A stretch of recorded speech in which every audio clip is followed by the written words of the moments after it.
So Jim Jamiro has had an illustrious career in the entertainment business. He created the Disney Channel. Jim, what sparked your interest in music, and in particular, the songs from that great American songbook period? Two of my classmates were talking to each other, and one asked another about a song. And the other person says, I don't know, ask Jim, he'll know. Who are you? And where are you going? What do you want? Together we'll find the ideal path on the Later Wow Show with your host, Kevin Bemmel. Should you pursue a deep passion you have for your career? Our guest this week, Jim Jamiro, would say yes. He did it successfully, and he's going to talk to us about how you might be able to do the same thing. But first, I'm going to go over here and talk to Philip about mixing up a cocktail. All right. What are you doing for us this week? So we're going to be making a cocktail named after a Broadway play from 1917 called Up in Mabel's Room. Okay. It's very similar to a brown derby in that it uses whiskey, grapefruit, and honey. So we'll start that here. Unlike the brown derby, the Mabel's Room calls for rye. So we're going to do an ounce and a half of rye. Excellent. Well, a cocktail based on theater sounds like the perfect thing for this session with Jim. You know what? Let's mix up a couple of extra ones so we can share them with the crew, because I think they'll really like this. Sure. Yeah, I knew you would say that. Spicy rye and grapefruit juice. Yeah, I knew you would say that, so I already prepared a second shaker well, for there you. you go. Yeah. See? We just don't want to get them too blitzed. Yeah. So back in the 1910s, a lot of Broadway plays had cocktails. So patrons would enjoy a cocktail before and during the show. So it's nothing. Oh, wow. Like we think I now. thought you meant on stage they would have it. no. But you're talking the people watching the show. Yeah, well, no wonder so many of those shows were so highly thought of. Exactly. I mean, when you've had a couple of cocktails, why not? We're going to add an ounce of grapefruit juice to this.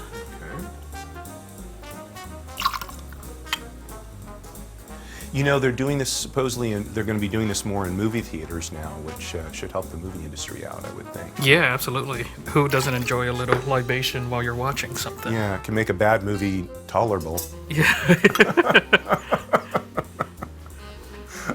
A little honey. Our director is giving me a funny look. Maybe not. We won't mention any names of intolerable movies, though. We'll be kind. And unlike the original recipe, I like to add a little splash of lemon juice to it, okay. too. Right. A couple of extra glasses here. Thank you very much.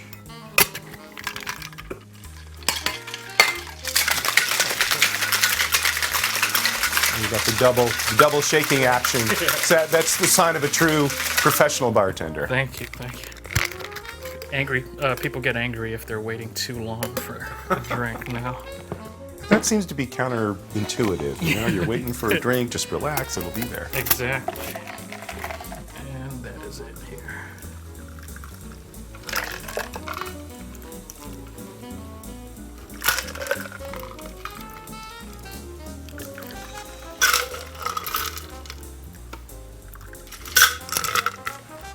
Finish it up.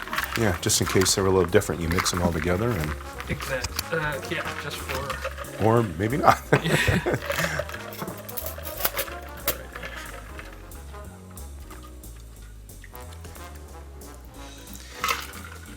It's got that old-fashioned cocktail color to it, you know. Mm-hmm. Sort of golden. A lot of juice, like a pinkish hue. A lot of juice. Yep. Alrighty. Okay, I'm gonna take the fullest one. Sure. Because I can. I'll let you pass out the other ones to the crew. Gladly. Actually, you know what?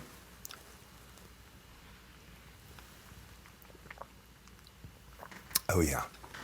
Yeah. Two of my favorite things, rye and grapefruit juice, right? Great. What could Cheers. go wrong? Cheers.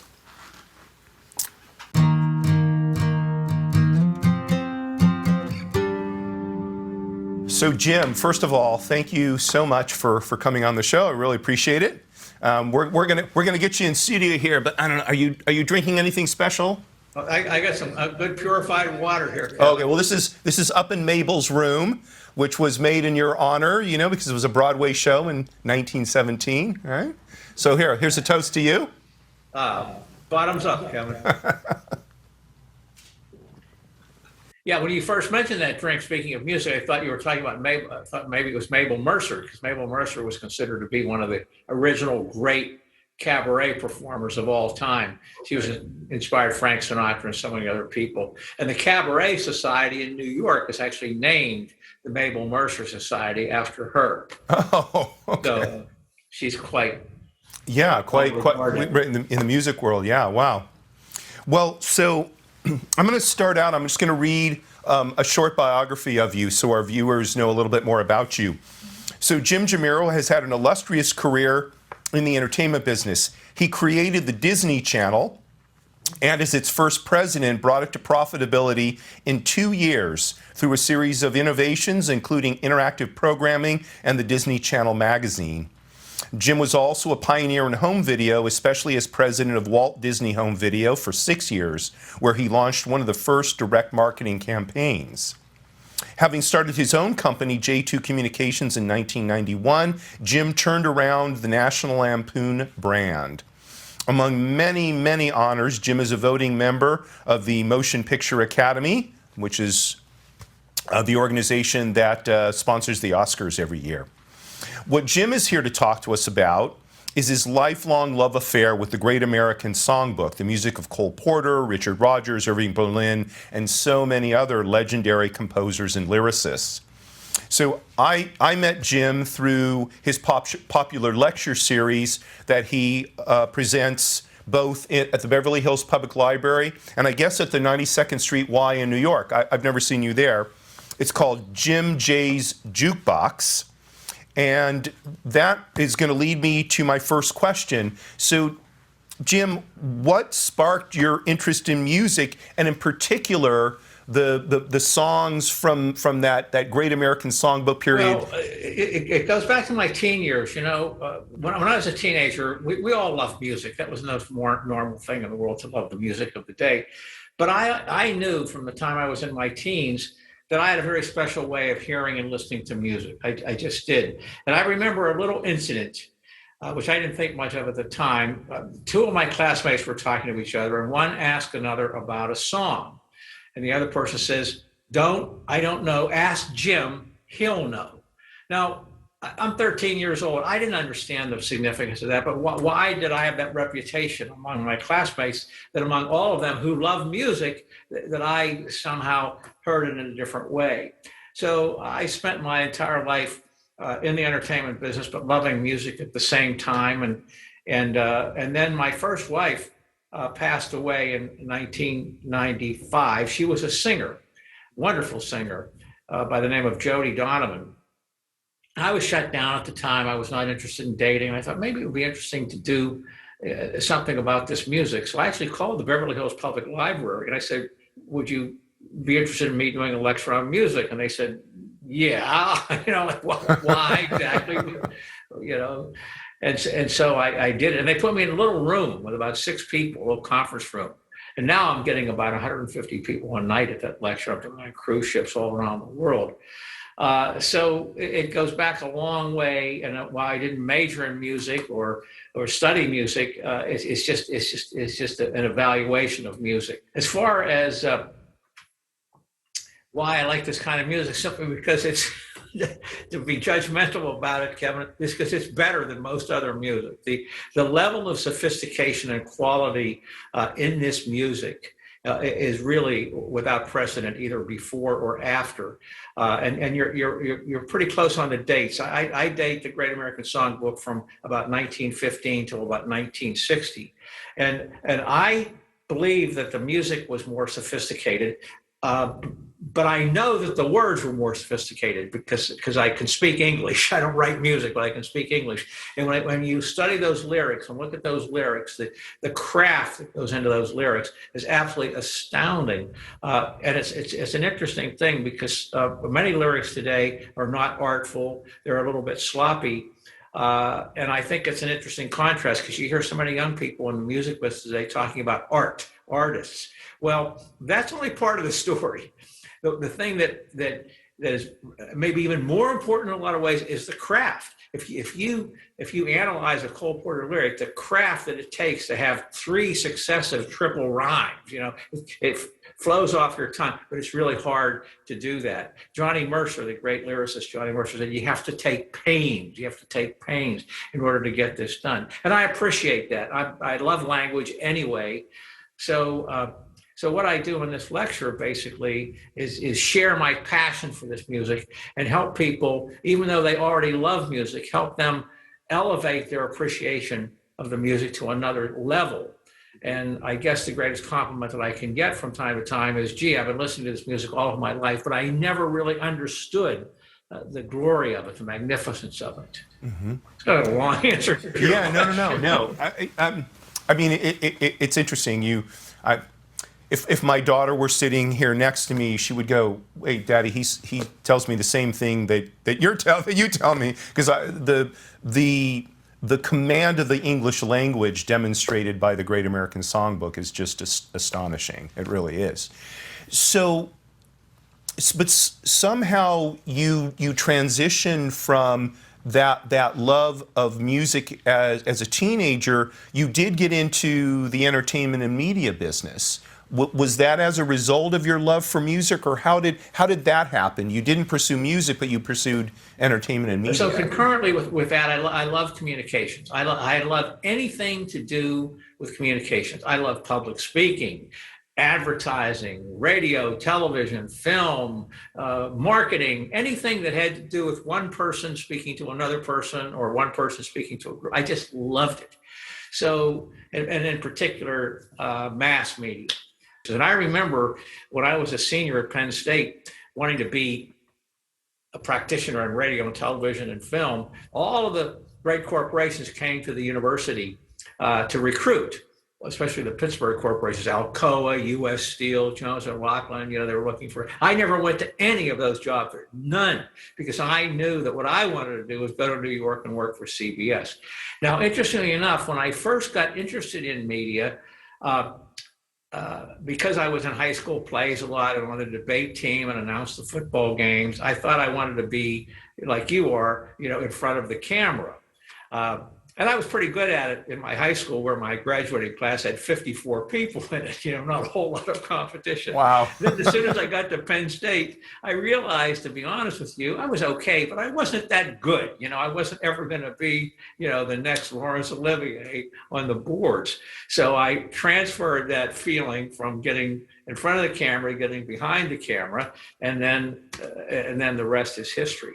So that during that period, during my career at Disney and CBS, my own company, I always loved music, but I didn't really do that much about it, except for hiring musicians to work on our shows.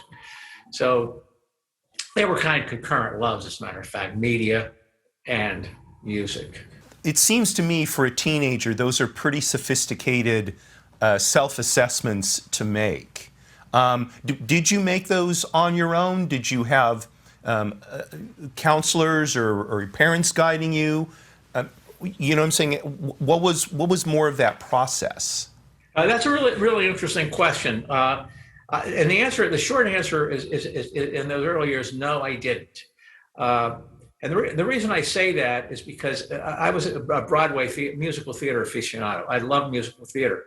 But my mom and dad didn't take me to musical theater. I have friends who love musical theater, and they will say, very often they will say something like, I remember my mom and dad first taking me to a musical comedy when I was 8 years old. I did not have that experience.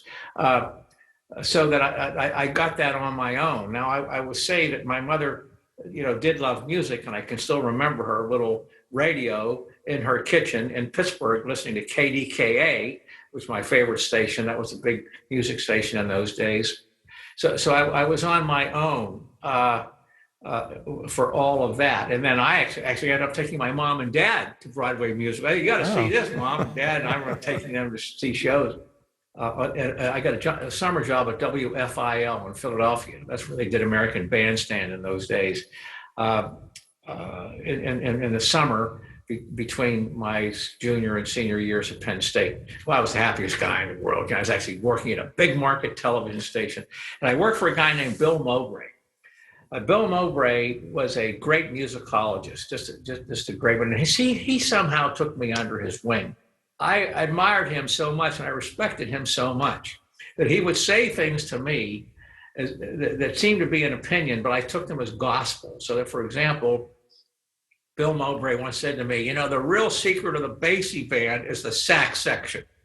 Well, I have taken that as living gospel ever since. I mean, if you talk to me about the Basie band, I'm telling you right now, it's not about Freddie Green funking on the guitar. It's about the sax section. And then he once said, every note that Hoagie Carmichael ever wrote came out of Bix Beiderbecke's horn, the great cornet player, Bix Beiderbecke, friend. Mm-hmm. Well, the interesting thing about that, he said that in a very unequivocal way. Every note came out of his horn. Well, it turns out, and I've read many Hoagie Carmichael biographies in the intervening years, and it turns out that Hoagie acknowledges the tremendous influence that Bix had on his music. Mm-hmm. So Bill Mowbray was a great influence. And I just tell you one other story because it's a very interesting personal story. So Bill Mowbray kept saying to me, when I die, Jim, I want you to have my records. I want you to have all my records. He had hundreds of big band records. And he finally did pass away. He was living in Clearwater, Florida at that time. And his wife called me up later and said, Jim, he meant what he said. He wants you to have these records. He wants you to have these records. And please, well, I have a lot of trouble taking things from people who have passed away. I mean, it's really wild. I said, well, Gene, can you keep them for a while? She said, no problem. He had a special room for all of his records. I don't go in that room. You can stay I'll keep them there as long as you want. And finally, after about a year, I went down to Clearwater and packed up all those records, which I have in a cabinet on the other side out of this room. So, Jim, take maybe a person just coming out of college, or someone, they've been in the military for a few years or maybe more than a few years, and now they're transitioning to civilian life, and they've got this thing that they deeply, deeply love. Maybe it's music, maybe it's something else. What advice would you give them for turning that into a career? Something that I suspect in some ways you would be a person who would say, I never worked a day in my life because I was always doing what I loved, right? Yeah. So what advice do you have for someone who's in that career transition position who wants to, have a career like you had, something they can love? Well, if they already love it, they've already passed the first test, which is to have passion about something. That would be my first piece of advice, but you've already given that as a premise, and it's a very, very good premise. I have a couple practical things to say. I think you have to be very proactive. You have to be very proactive. May I tell you a quick story about being proactive? Because it could be instructive about how you have to make your own way. I wanted to work for CBS. I was getting a graduate degree at Penn State, and I wanted to work for CBS. I wrote them a letter. I devised an idea for a term paper, talked about the internal communication structure of a broadcast station. The premise was, here's a media company, but how do they communicate with each other within? And to do that, I would have to talk to every the department head at that station for a day, and then kind of coordinate how they communicated with each other, be programming and promotion and sales and production and so forth. So I wrote them a letter. Jack Schneider, still very much with us, was the general manager at the time. He became a very big man at television. And I said, I want to do this paper. Can I come and talk to you? He said, sure. So I went down there, I met with him in the morning, and then I met with each of those executives through the day. And at the end of the day, he did a wrap up. Now, I'm going to tell you something that's unequivocal, Kevin. I didn't think, I didn't hope, but I knew that at the end of that day, I was going to get a job offer. I knew it. That's why I went there. I had to do the paper anyway, but it was a pretense to get in and talk to those people. And I knew it. I knew it. Went through the whole day. Schneider, get it back into Jack Schneider's auto. And I remember his first, he says, "You've turned up everybody's shirt tails here today." Those words, "Would you like to come and work here this summer?" Now, that's just a little story. But the truth of the matter is that it was my proactivity that made that happen. I came up with the idea. I sent the letter. I journeyed to Philadelphia. So you really have to. So people say, you have to be breaks. You have to get lucky. Yeah, but you can make your own breaks. You can create your own world by being proactive. The other thing it's a really nit, but it's important. If you don't know anybody, then use the law of large numbers. If I were trying to get a job in radio and I didn't know anybody, I wouldn't send out 10 resumes. I'd send out 150 resumes. You send out 150 resumes, 100 will get thrown away immediately. 25 more people look at it and say, "I'm not interested." 25 more will say, "Maybe I'm interested, maybe later." And then 3 might call you and say, "Come on in for an interview." That's called the law of large numbers. So make your own way, be proactive, spread the net as widely as you can. And finally, I would say, be willing to start small. Somebody was just talking to me about that the other day. They wanted to get in the radio business. They had this dream, about working for a radio station in Chicago. I said, go to Albuquerque, New Mexico, go to Oxnard, California, start small, get some small market experience, hone your craft, and then you can move up from there. Because, life is long. And if you are willing to pay the price, which is not a bad price to pay, by having stepping stones in your life, you can make that time work for you. It's like the stock market. If you start early, you can get rich just by being a normal investor over 60 years. It's the way it works. But if you want to get rich quick, you're more likely to fall flat on your face. So the stepping stones to a career, 20s, 30s, 40s, 50s, you got a lot of time, to get to that peak job that you might want in mid age. So being willing to pay those prices is a big deal. Well, those are all 3 fantastic pieces of advice. And that actually takes us to the end of the interview. It went so fast. But Jim, thanks again for being on the show. Terrific to have you on. And hopefully we'll keep in touch and we'll see you at Jim J's jukebox. Yeah, we got alliteration there. Right.